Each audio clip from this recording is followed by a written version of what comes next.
যারা গুম হয়েছে, গুম হওয়ার পরিবারের সাথে সংঘর্ষের জন্য, তাদের পাশে থাকার জন্য।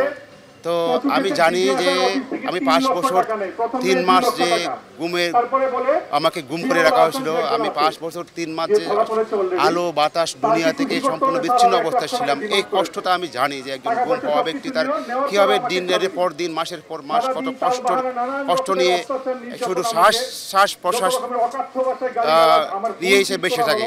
এটা আসলে বাসা না, এটা আসলে মৃত্যুর মতো, শুধু শ্বাস নিয়ে যে বেঁচে থাকে, এই কষ্টটা আমি বুঝি। তো আরও এও বুঝি যে তাদের পরিবার, গুম হওয়ার পরিবারের যে কত কষ্টের মধ্যে দিন যায় তাও আমি বুঝি। তো এই জায়গা থেকে আমি আজকে আসলাম এই লোকদের সাথে, যারা তাদের আত্মীয় স্বজন আপনজনকে যারা এখনো ফিরে পায়নি সংবর্ধনার জন্য। তো আমি এখান থেকে আমার দাবি হলো যে আজকে প্রায় এই হাসিনার যে রিজিমটা তার শেষ হয়ে গেছে, প্রায় মাসের কাছাকাছি হচ্ছে। যে আমি তো এটাকে আমি কোনোভাবে বলতে পারি না যে হাসিনার যে গত 15 বছর সময় এখানে কোনো ডেমোক্রেসি ছিল না, মানুষের কোনো অধিকার ছিল না, মানবাধিকার ছিল না, মানুষের কোনো একদম কোনো মানবাধিকার বলতে কিছু ছিল না। তো আমি এই সময়টাকে আমি বলতে চাই যে এটাকে হাসুকৃষি। এই হাসিনা এই 15 বছর যা গুম যা করেছে তার একটা সুষ্ঠু বিচার অবশ্যই হতে হবে, ন্যায় বিচার হতে হবে।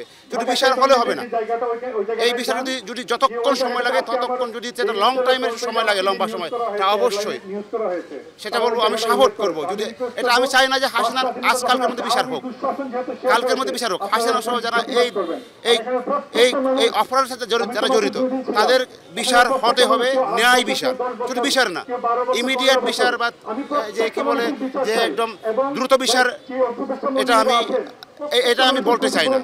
আমি চাই ন্যায় বিচার। ন্যায় বিচারের মাধ্যমে হাসিনা সহ যারা দোষী ছিল, অপরাধী ছিল, যারা গুম এই সাথে জড়িত ছিল, তাদেরকে অবশ্যই দৃষ্টান্তমূলক শাস্তি দিতে হবে, শাস্তি পেতে হবে।